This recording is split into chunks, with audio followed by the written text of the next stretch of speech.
en l'absence de Madame Léonce Guimbert, donc c'est Madame Docteur Véronique Fleury qui va la remplacer au plus élevé, appuyée par Sophia Waka à sa place. Voilà, très bien.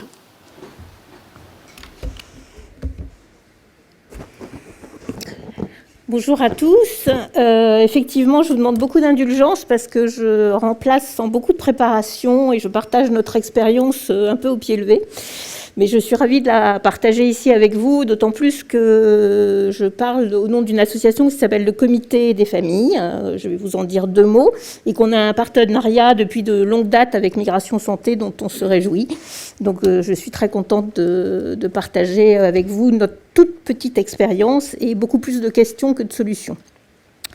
D'où on parle, c'est une association de comité des familles qui accompagne les personnes vivant avec le VIH et ceux qui les aiment, qui a été créée il y a quelques années, pas mal d'années, 2003 je crois, par des patients concernés par le VIH.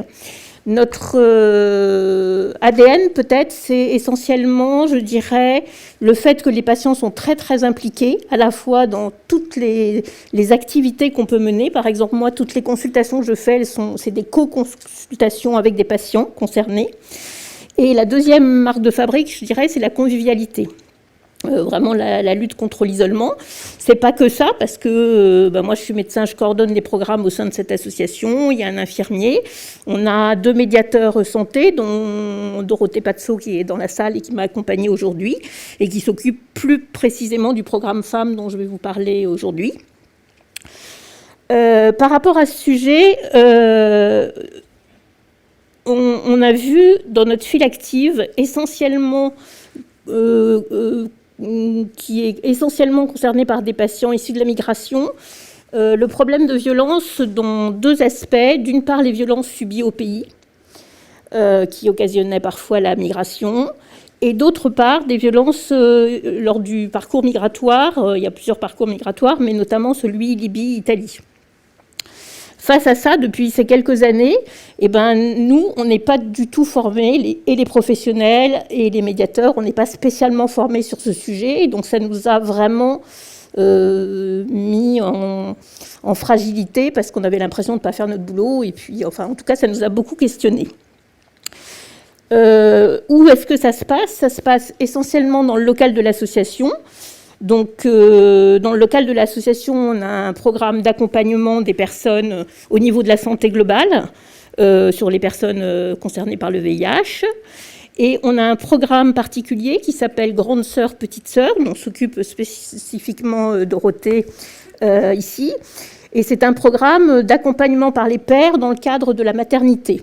Donc, c'est des femmes concernées par le VIH qui ont un désir d'enfant ou qui sont enceintes ou juste après la grossesse et qui vont être accompagnées par une père, c'est-à-dire une femme qui a déjà eu un des enfants, qui est déjà concernée par le VIH et qui a été déjà confrontée à pas mal de problèmes qu'elle partage et qui va pouvoir l'accompagner. Donc, c'est un programme d'aide par les pères. Un autre lieu où la question de la violence s'est posée pour nous, c'est que notre médiatrice Dorothée intervient dans les hôtels sociaux et que là, dans ces interventions, qui sont à la fois de dépistage VIH ou de groupes de parole ou d'ateliers, il y a eu l'émergence et la question de la violence qui s'est posée pour nous. Je vais partager un témoignage qui est celui d'une femme de 42 ans, d'origine du Congo. Et lors de son entretien, donc c'est une femme qui est à l'hôtel social, et lors de son entretien avec Dorothée, cette femme a réussi à parler de son excision.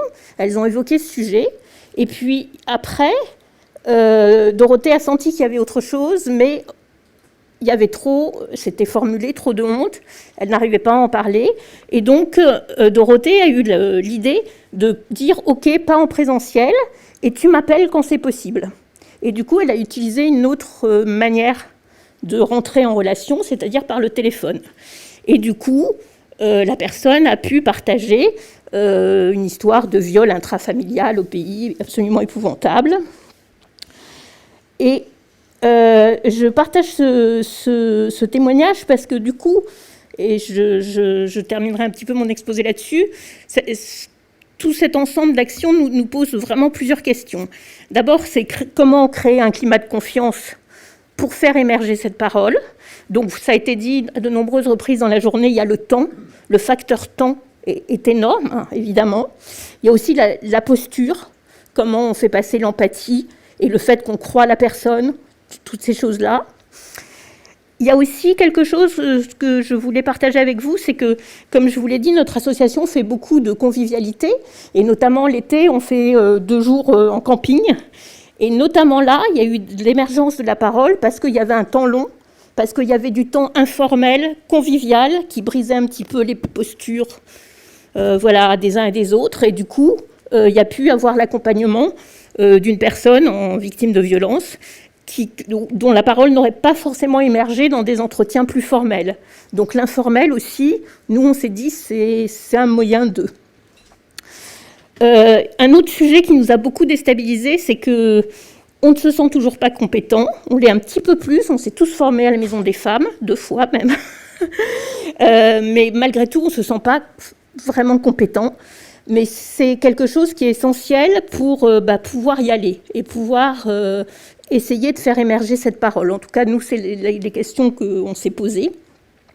Dans la compétence, il y a aussi, et c'est aussi la raison de notre présence ici, c'est comment établir un réseau d'orientation, puisque seul, on ne va pas prendre en charge et accompagner ces traumas, parce qu'on n'est pas des professionnels de ça.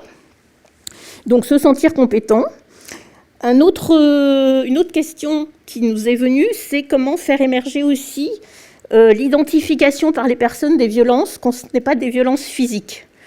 C'est-à-dire que on a eu un groupe de parole, par exemple, moi qui m'avait beaucoup frappée, où clairement une des personnes avait des rapports conjugaux sans son consentement, avec des douleurs, et elle n'identifiait pas ça comme une violence. Donc ça, c'est comment amener les personnes à identifier des violences au-delà des violences physiques, toutes les violences psychologiques. Alors on s'aide beaucoup du violentomètre, dont Aurélie a parlé tout à l'heure, parce qu'effectivement dans le violentomètre, on a toutes les violences qui ne sont pas physiques, mais qui peuvent conduire et débouler dans un continuum à la violence physique. Donc ça, c'est une des difficultés aussi pour nous.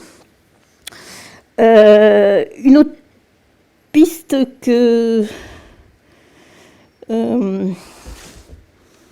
Oui, ce que je voulais partager avec vous aussi, c'est que ce qu'on essaye de faire, et en conclusion, les 2 points que je voulais dire, c'est que on va essayer à partir de janvier 2022 de travailler davantage sur ce sujet, et un petit peu avec l'idée de comment aborder ce que vous disiez aussi, systématiquement la parole. C'est-à-dire que moi, toutes les formations et toutes les rencontres que j'ai été dans ce sujet, le côté systématique est revenu. Mais même le côté systématique, il n'est pas si simple pour des professionnels ou des bénévoles ou des médiateurs, etc., qui pour y aller, c'est pas si simple. Mais on a bien dans l'idée que ce côté systématique, c'est peut-être une valeur ajoutée pour faire émerger la parole. Et moi, la question que ça nous a posée, et je finirai par ça, c'est comment quand on est confronté à un public où on pense qu'il y a des violences, comment faire le job et arriver à faire émerger cette parole quand on n'est pas des professionnels. Et c'est-à-dire que ça fait plein d'occasions parfois manquées, je pense, dans le parcours des personnes, avec des rencontres d'autres professionnels qui ne sont pas formés, qui n'y vont pas, qui n'osent pas aborder la parole. Je le dis sans jugement parce qu'on a fait ça nous-mêmes. Mais c'est vraiment une question, c'est comment aussi appuyer les structures qui ne sont pas spécialisées dans les violences pour qu'elles se sentent compétentes et qu'elles arrivent à faire émerger la parole et justement ne pas faire des pertes d'occasion d'accompagnement et de prise en charge. Je vais m'arrêter là et encore une fois, beaucoup d'indulgence pour ce partage au pied levé.